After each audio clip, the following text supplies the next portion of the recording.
दोस्तों, दुनिया की भीड़-भाड़ से दूर घने जंगलों के बीच कुछ ऐसे राज दफन हैं जिन्हें कभी नहीं खोला जाना चाहिए था।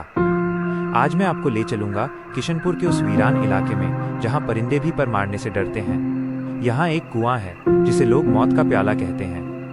भाग 1, अनसुनी चेतावनी। गांव के सबसे बूढ़े व्यक्ति रहमत चाचा हमेशा कहते थे कि उस कुएं के पास से गुजरते वक्त अपनी सांसें रोक लेना, क्योंकि वहां की हवाएं आपकी धड़कनें सुन लेती हैं।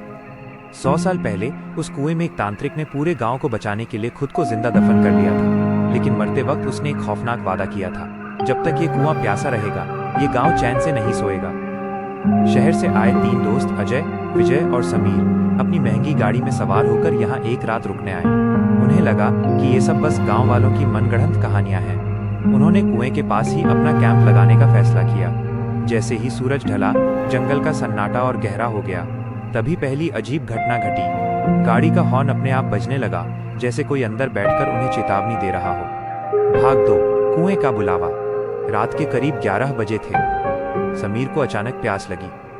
जैसे ही उसने पानी की बोतल उठाई, वो खाली थी। तभी उसे दूर से पानी के छलकने की आवाज आई, छपाक छपाक। ये आवाज उसी जंजीरों से बंधे कुएं से आ रही थी। समीर सम्मोहित होकर उस तरफ बढ़ने लगा। जंजीरें जो लोहे की थीं, वे अब लाल होकर दहक रही थीं। अजय और विजय ने उसे रोकने की कोशिश की, लेकिन समीर की आंखें पूरी तरह सफेद हो चुकी थीं। वह कुएं की मुंडेर पर खड़ा हो गया। नीचे अंधेरे में से एक गला सड़ा हाथ बाहर निकला और समीर का गला पकड़कर उसे अंदर खींच लिया। एक चीख गूंजी और फिर खामोशी। भाग 3, हवेली का काला रहस्य। अजय और विजय डर के मारे भागते हुए गांव की पुरानी हवेली में जा घुसे। वहां उन्होंने देखा कि दीवारें हिल रही थीं। अचानक हवेली के झरोखे से एक औरत दिखी, वही चुड़ैल जिसे आपने थंबनेल में देखा है। उसके हाथ में एक मशाल थी जिसकी आग नीली थी। उसने अजय की ओर इशारा किया और बोली, तुमने उसकी नींद खराब कर दी, अब तुम उसकी प्यास बुझाओगे। हवेली की सीढ़ियां अपने आप टूटने लगीं। वे दोनों तहखाने में गिर गए, जहां हजारों नरकंकाल पड़े थे। उन कंकालों के गले में वही जंजीरें बंधी थीं जो कुएं पर थीं। विजय को एहसास हुआ कि ये वो लोग हैं जिन्होंने पिछले 100 सालों में उस कुएं को छूने की हिम्मत की थी। भाग 4, अंतिम संघर्ष, द क्लाइमैक्स। रात के 3 बज रहे थे। विजय ने देखा कि तहखाने के फर्श से पानी निकल रहा है। वो कुएं का श्रापित पानी था।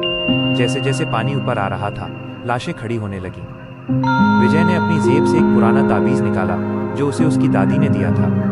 उसने ताबीज को उस बढ़ते हुए पानी में फेंक दिया। एक जोरदार धमाका हुआ और पूरी हवेली कांप उठी।